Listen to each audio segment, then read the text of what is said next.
This is the weekend edition of the Core Report. Hello and welcome. New studies have put the growing Indian consumer market at about 100 million. Now, the question, of course, is how big is the Indian consumption universe, if you want to call it that? How much has it grown? What is the real buying power? And what's changed, more importantly, and also what's not changed? To discuss this, I'm joined today by Haresh Chawla, partner at True North, one of India's most experienced and respected private equity funds. Now, Haresh has been following the consumption space very closely, both as an investor and as an observer and a writer in the past, and has sort of successfully segmented what India's consuming class is like and how we should better understand it, particularly from 2 or 3 points of view. One is, let's say, for someone who's trying to get a lay of the land. Second is, if you're launching a business into this space, how should you be looking at it? And equally, what are the mistakes that you could make?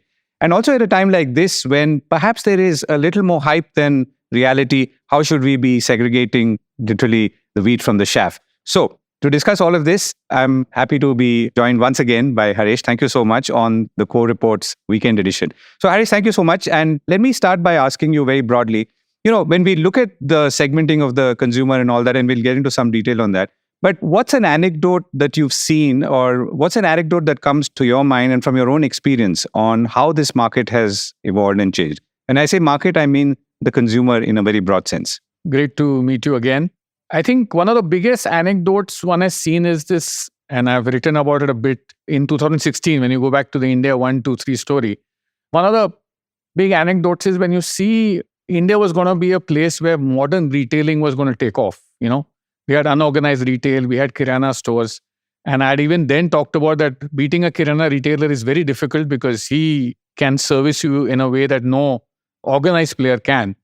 And that story is virtually played out in the same way. Organized retail has really not taken off in India after so many years. And it's serving only India too. Actually, if you look at retailer, let's say DMart, massively successful company, brilliantly run business. But who does it serve? The India 1 customer, and the customer that the Goldman Sachs report talks about, or all the fluent Indian reports talk about, does not end up going to a DMart. So they've all gone to Blinkits, the Instamart, the big baskets, or they're going to reorganize Kirana shops that have reinvented themselves, have got massive self-serve stores, or even grocery chains, which are, let's say, a Nature's Basket kind of, which are actually very small. But if you see what's happened here, that the game to be played at the top of the pyramid is very different to be played in the middle of the pyramid. And the bottom of the pyramid is continuing to be a challenge for us. It's a massive base of essentially non-consumers. They don't really participate in the economy.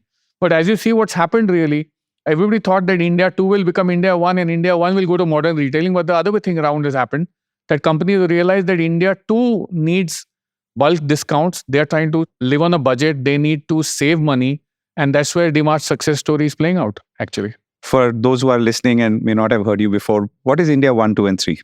See, India 1, 2, and 3 are virtually, when you look at India as a market, most markets in the world are homogeneous. India is a very heterogeneous market in multiple manners. And the way a family that's been brought up conservatively in, let's say, south of India will behave versus a Punjabi family in the north are very different, even though they have the same level of income. So that's one difference in how they consume.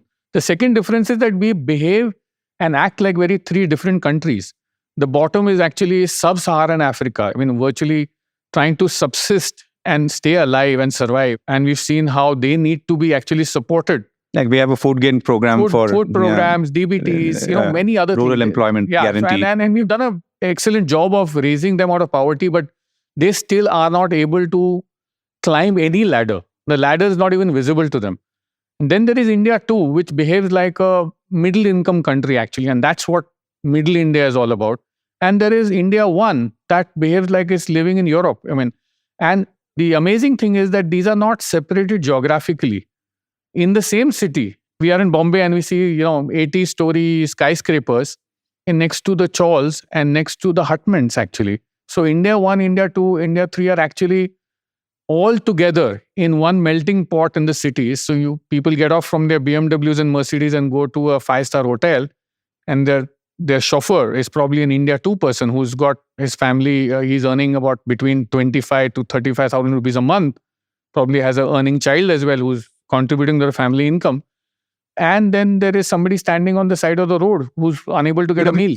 Right. Okay. So now there are projections about this affluent India, as we call it, or the $10,000 per capita income. So break that down from your perspective and the transition that you've been seeing or not seeing in the last 8 years. So one of the challenges I have with these reports is that per capita as a phenomena is not relevant in India. We don't have individuals spending, individuals buying. We should be doing per capita household actually, or per household income. That's the one big difference so therefore the number is never clear. So suppose the per capita income is, let's say, $10,000 or 8 lakh rupees, right? Now, if it's one single individual, that individual's disposable income may be fully discretionary income, maybe that they'll spend on their food and their rent and the utilities, and maybe, let's say, 2 lakh rupees is the disposable income. The moment this is a family, and now you apply the per capita metric to it, and you say, okay, there are 2 earning members in it, that income becomes 16 lakhs. The cost of living doesn't change. The disposable income, therefore, suddenly jumps from 2 lakhs to probably 8 or 10 lakhs. And it's a 4x jump. So how the household behaves is what is actually very important for us. And the household is the unit of measurement that we should have in India. And this is that household that actually allowed us to get through COVID as well. Because everybody had a mechanism by which they could depend on somebody else to get them through these struggles that we went through as a nation during that time. And that the resilience of that household is what keeps our economy going. That there is some or other manner in which nobody is left alone. They have either the family or the extended family to look after them. So, and I think India is unique in that sense that nowhere in the world does the household unit still survive, stay together. I mean, have you seen disintegration of that in the West as economic progress happened? China has a different problem with the household. They probably, because of the single child policy, which has now really led to a planned disintegration in that sense, that the household unit is itself not very robust and resilient. I think India stands out as a unique example of a household that has stayed together. And actually now, despite multiple generations living together with very different aspirations and lifestyles, actually it's actually continuing to be integrated.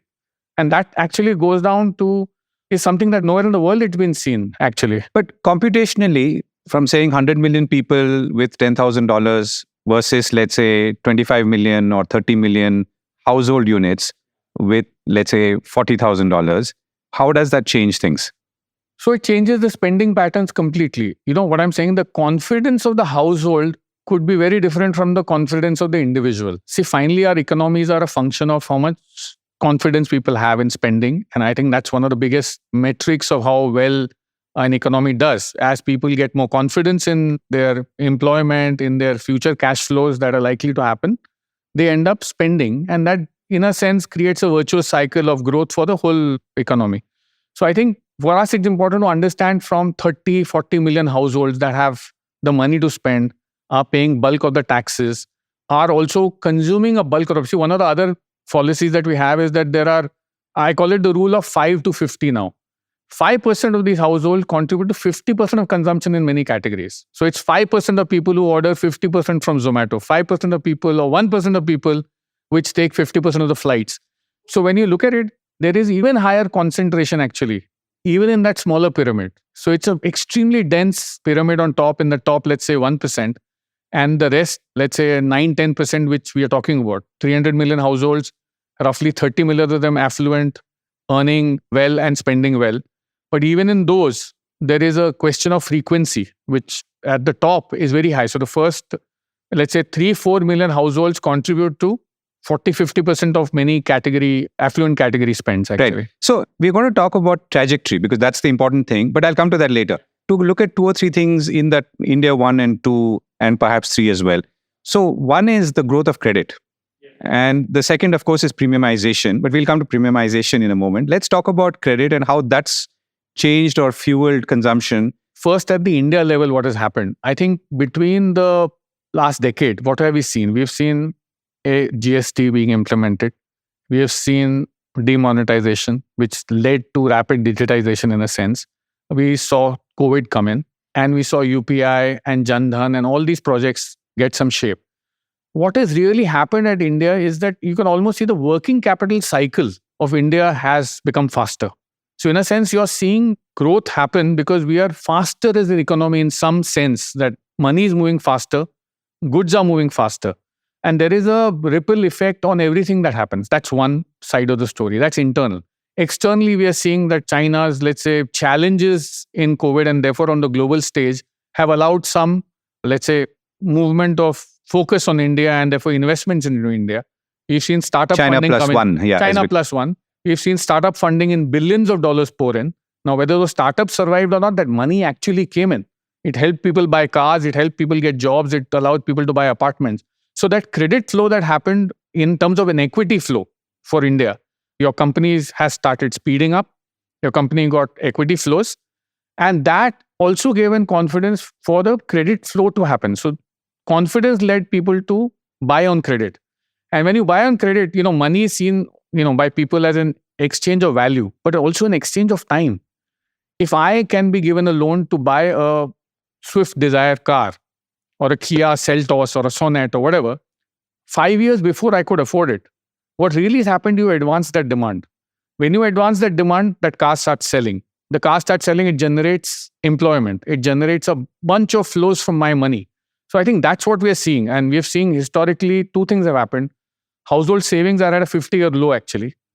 And household liabilities are up by 50% over last year. So credit card spending, in fact, I think what we've gone to the other extreme, that when you go and buy, let's say, a refrigerator, the cash price you pay is lower than the EMI price. It's a crazy phenomenon happening here. I'm sure RBI has issued warnings on it.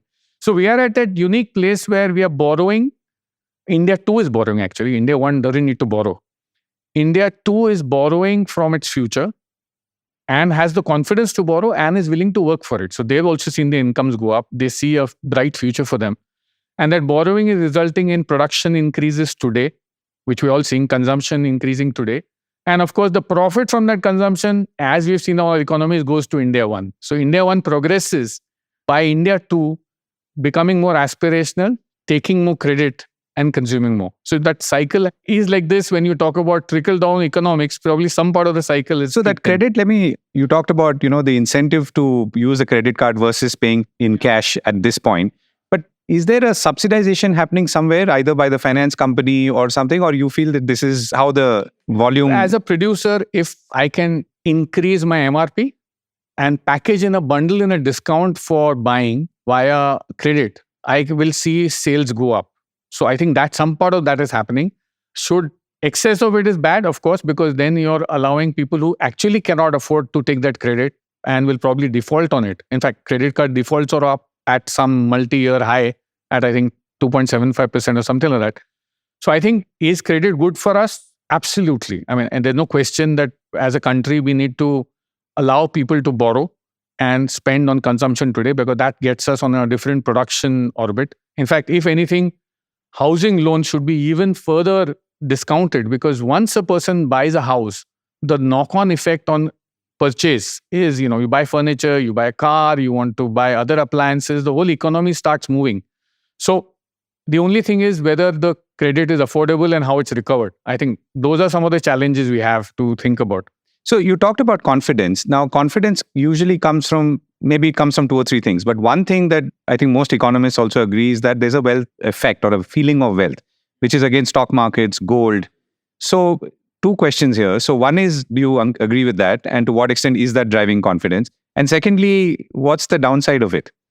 So I think the wealth effect in India has gone up dramatically because of land prices going up, especially in the rural areas as well. Because of urbanization, the towns have become larger. Look at a city like Pune. Bombay can't unfortunately expand, but cities expanded like a balloon. It's grown on all sides. So therefore, that land has become valuable for people. Gold has gone up. And then the stock markets are at their all-time highs actually now. So the wealth effect has been very positive. Now, the only challenge with the wealth effect is when the asset prices cool off, does that leave people in a bad shape? And therefore, that comes down to the amount of leverage you have. The good part is Indian households are not very highly leveraged, actually. So unlike America, where a wealth effect can have many more effects on the economy and spending, Indian households are not very leveraged at all. So I think debt coverage of an Indian household is very good. So I don't think we have a challenge there that this wealth effect is going to have any deleterious or any bad effects on us right now. I think controlling credit, which you already know that RBI started unsecured lending actually, which is what a lot of equity money blew up by startups who are fintech, who gave money away for free virtually to consumers. And of course, they're paying and have paid for that losses. So that money has gone to consumption. But I think unsecured lending will be a challenge that will continue for some time. And we'll have to probably tighten that as we go along. So the Reserve Bank has already tightened that and is now hinting that it will tighten further because it's alert on this phenomenon. But do you feel that this is something that can, shift the numbers? As in, for example, without getting into whether how many millions or tens of millions, but there were a whole bunch of people who were using credit cards, or using BNPL or just swiping their cards or even on their phone and getting a loan and then, buying something immediately. But is that something that could get shaken up? Or will it get substituted by something else?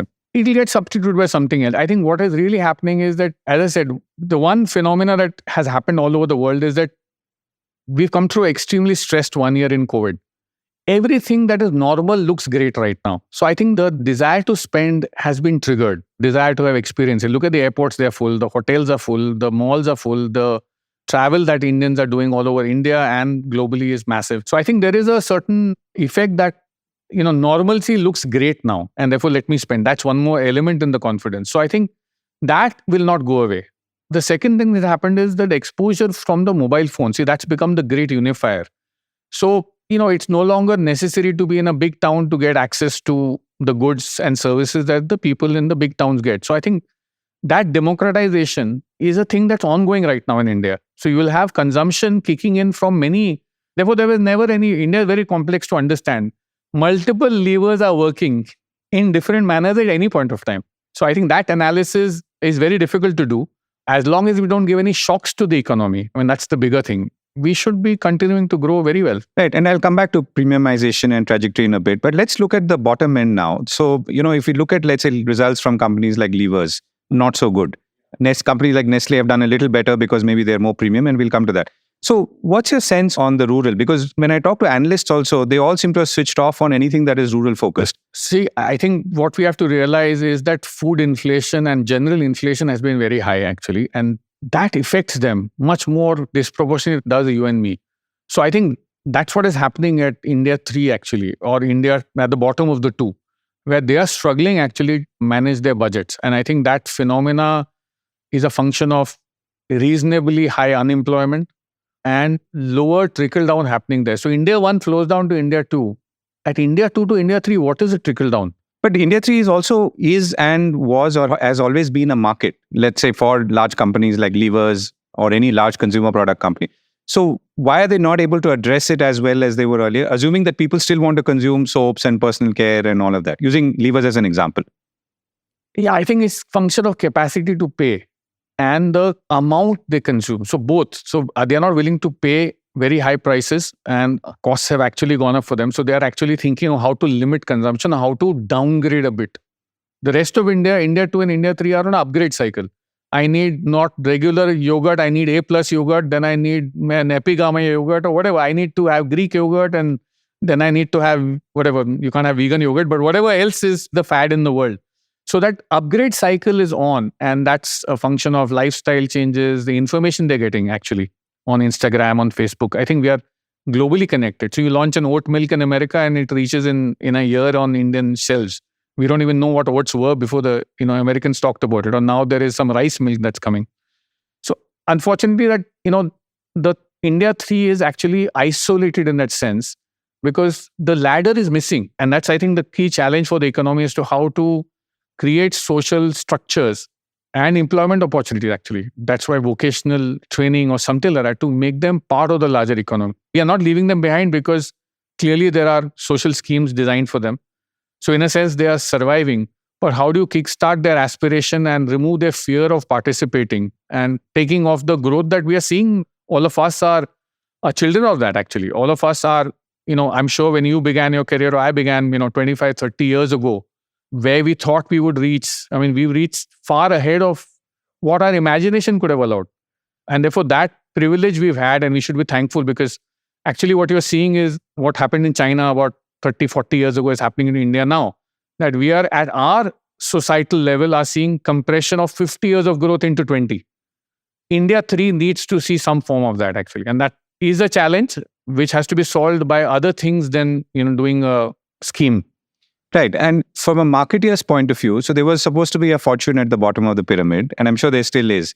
This is a very specific example now. Let's say companies who you would invest in. Would you think that they have opportunities still either in the consumption space, consumer space, discretionary space at the bottom of the pyramid? My sense is that companies that are solely operating on the bottom of the pyramid, I think there'll be a challenge getting funding, and we're seeing some of that play out in the startups that tried to go there as well. So I think India 1, India 2 is where the market where monetization will happen.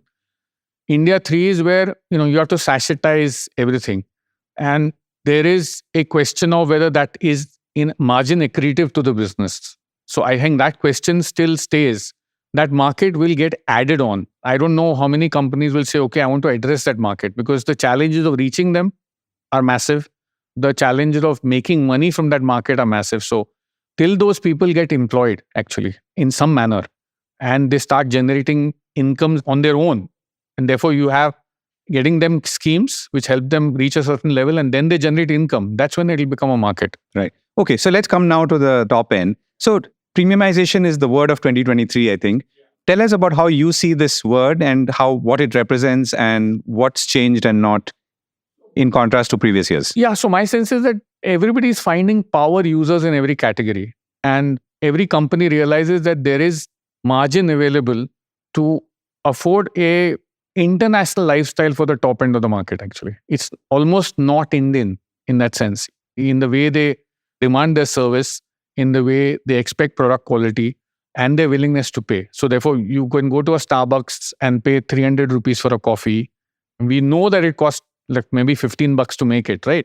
But the service, the ambience. So my sense is that the way a company would think is that if I premiumize, it helps my brand send the signals, and then I'll figure out how to make a mid-range offering. I think that's how most brands will end up doing. And we've seen success like a company like Cred, for example. I mean, in a market which is very tough for fintech companies, has put together an offering for the top end of credit card users. Or if you look at what Air Vistara is doing compared to what Indigo did. So I think you're seeing these companies start developing models saying that there is a certain high paying and high frequency customer. Remember that frequency is very, very important, because that suddenly changes all the math. It's very good to say that there are 150 million customers. How many of them are actually buying frequently? And the frequent buyers are the ones that are dedicated and leave profit on the table. So I think every category you're finding this a shift. In foods that's happening. You're seeing a bunch of brands coming up, or the existing brands trying to premiumize and modernize. You're seeing that in retailing. I mean, look at what grocery stores have done. The Kirana store, which we thought will get pummeled by the entry of technology and modern trade, survives and thriving. I mean, you see those chaps are buying the next door shop and making the shops bigger. And they know that they can serve customers well and make money. So I think it's happening across and there segments. are some good examples. So there are clothes as well. I mean, if you look at apparel, again, a company like Trent discovered Zudio as a model, right? Can I serve India 2 or India 2.5, let me call it that, somewhere there, with a very good value for money offering while keeping the whole look and feel international. So international at Indian prices is a big segment that's coming up. So it's actually, the pyramid is bloating in the middle for the clever player. DMart also, it's a bloat in the middle. Let me not try and run a premium store in South Bombay. In fact, they hardly have any stores in Bombay actually. Let me go to the cities that are emerging where customers don't have relationship with Kirana stores and they'll come to the discount retail shop. So therefore, there is a pyramid, it's like a peak at the top. There's a big box in the middle, which is India 2, which has the money, which has the confidence again to spend, confidence to borrow, and is willing to spend. Let's say the path is 100 million of $10,000. What you're saying is 30 million effectively households. Now, as you look ahead, both in the context of premiumization and now the trajectory, what is likely to change versus what has changed in the last 7 or 8 years that you've been observing and writing about this sort of new consumer and the new power consumer? So I think at the top, the numbers will stay small. And numbers will stay small. The malls will come up for them. They are paying, let's say, 800 rupees for a movie ticket. They are paying 350 rupees for a popcorn. That market is there. It's high frequency. So you're saying the percentage will remain the same or the numbers will remain the same? My sense is that the percentage will remain the same. My numbers may grow, but not marginally. The middle is going to bloat. So the 6-7% of the population, give or take. 6-7% of the population lives this affluent lifestyle. We will all pander to their wishes. I call them, they are assisted living at 20. I mean, they don't want to get out of their couches. They press buttons to get everything they want. Everything is available to them. And whether it's a global product or Indian product, lands up in their hands in about 8 minutes. So that audience is small. They'll continue to spend and they will trickle down. They'll earn money from the work that the rest do as well. So that, my sense is the top is about a $1.5 trillion economy, not small. The size is big. So it's 1.5 trillion on the top, 1.5 trillion in the middle, and maybe very little left at the bottom, actually, if you look at it. If you separate them as countries, the middle is where, see, again, you're seeing a lot of signs from entrepreneurs doing well. See, earlier, before GST, you had a number 1 do well, number 2 do well, number 3 company would, let's say, suffer or just barely make money, and the rest of the companies would lose money or compete with unorganized guys. The unorganized market really is getting wiped out. So that formalization benefits are really coming to the middle India.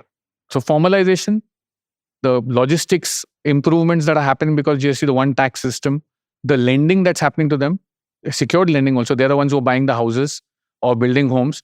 So that India 2 level is where we can see massive growth coming.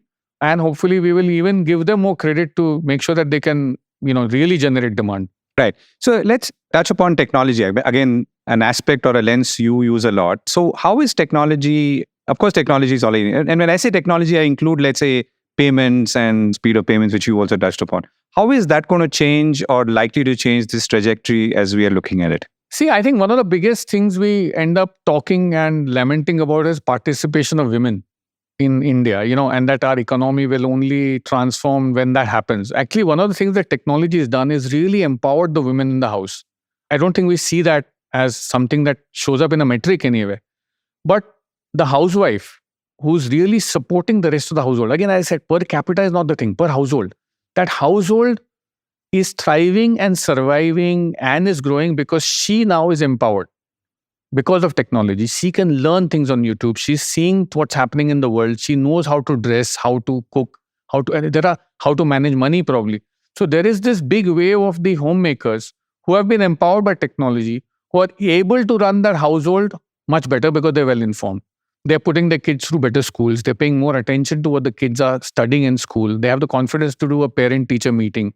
That aspect of empowerment of women and becoming productive in that sense. I mean, their productivity is hidden, but they hold the whole household together, is not being seen. So I think there are other aspects to technology that all of us have talked about, that it made, it democratized everything. So person in Bombay, it's actually changed grooming, by the way. If you look at the market, the riders who come deliver to you probably have got better haircuts than you and me. They groom better.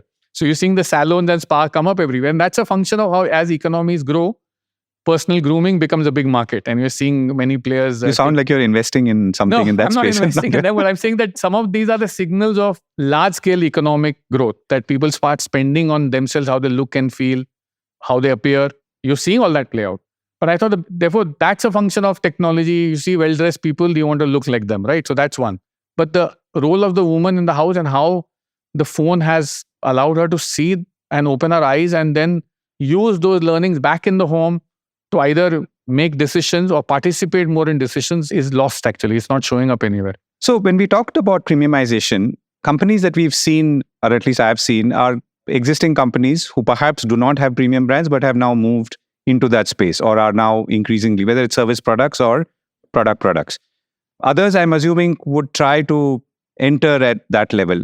Now, if you were to put a slightly more marketeer's lens rather than the producer's lens, do you think it's that easy to crack this space? I mean, because one of the challenges we've seen, and we'll see a lot of destruction in D2C brands. What happens is technology is like a drug. You can access, I can send a WhatsApp, and if I put a clever enough a message, it can reach 300 million people next 5 minutes, right? People can circulate it and can go everywhere. The unfortunate part of it is that it's very expensive to reach them. That the gatekeepers are sitting between Google and Facebook. They take chunk of money out of the system. So, in fact, what is clear now is that you cannot virtually launch a D2C brand for the Middle Indian market, because if your gross margins are not strong enough, you'll not be able to afford the rent that these platforms charge, including Amazon, including Flipkart. All of these marketplaces have a fee. 30% fee. 30, 40, 50% fee.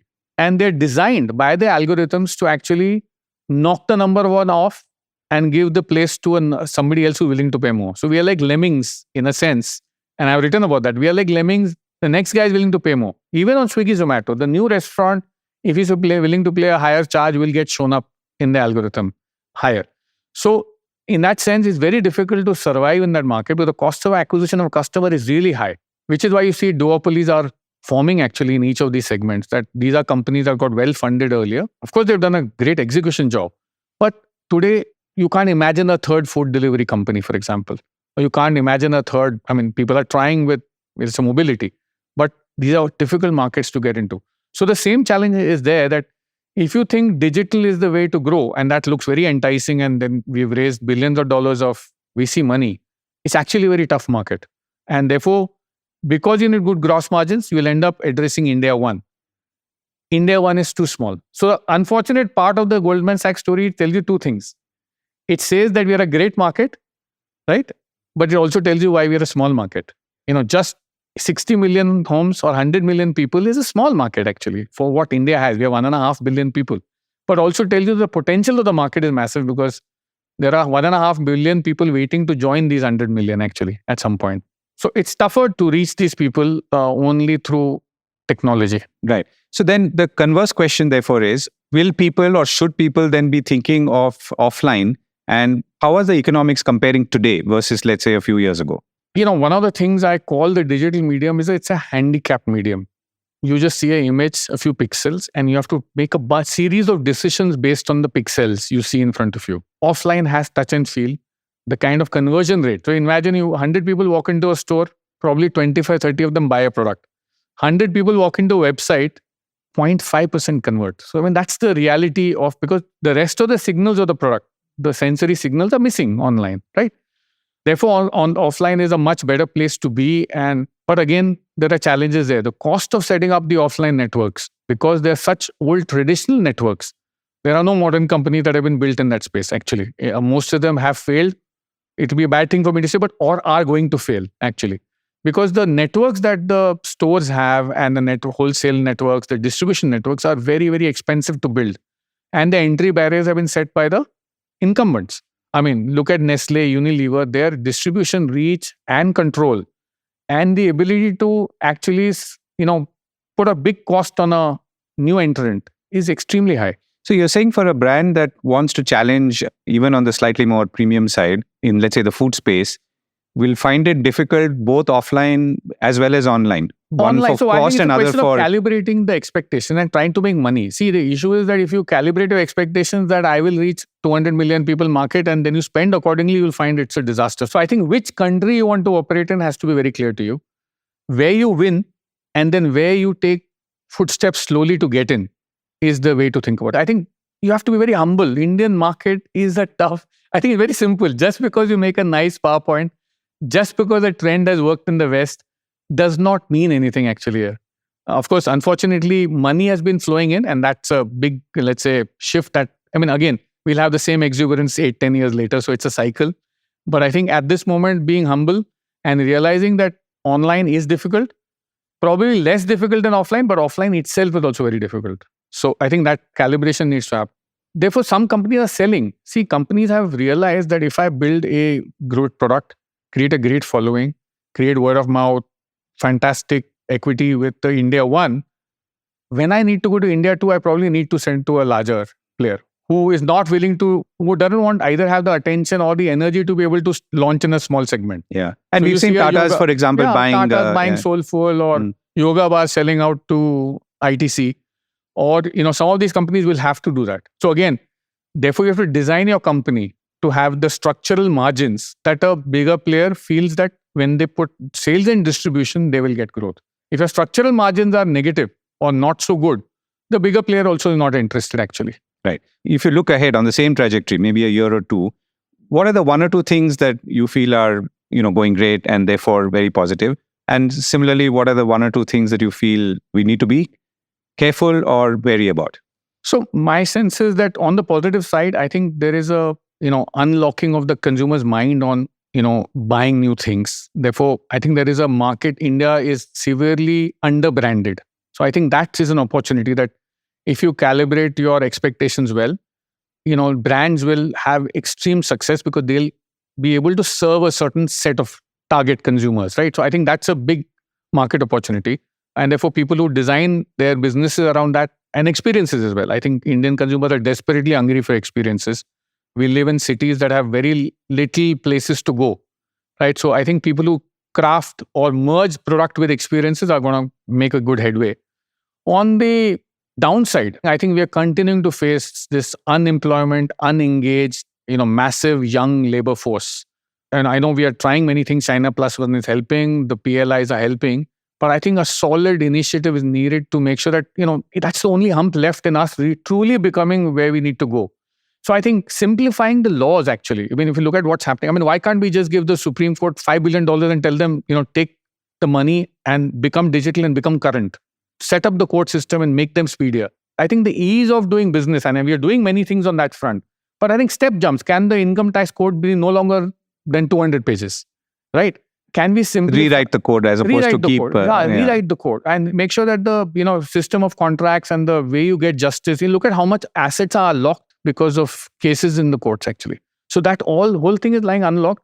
And then my sense is you'll find that the investment demand, which I think we're spending a lot of infrastructure, but till private enterprises set up to create capacity across the board, we won't be able to employ all these people. So I thought two things. If we can, let's say, for example, travel and tourism, again, instead of trying to do incremental things, can we decide to have 5x the number of tourists to India in, let's say, 3 years' time?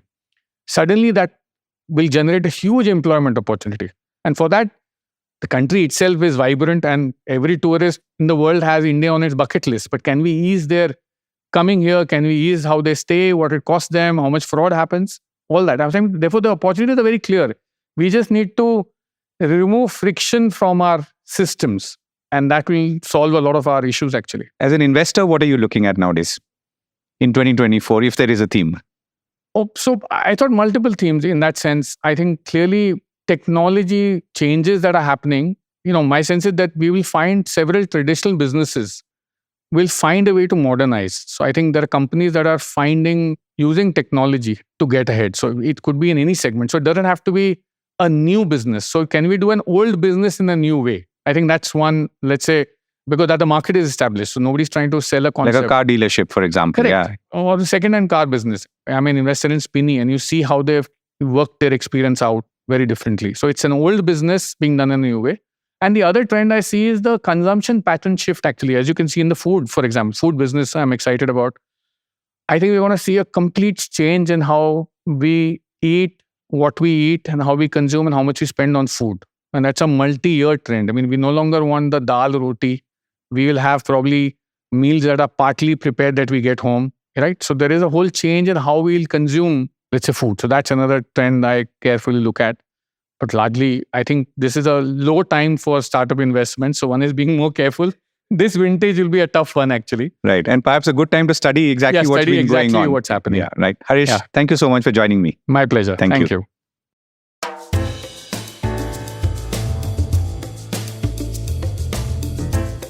That was the Core Report with me, Govindraj Ethiraj.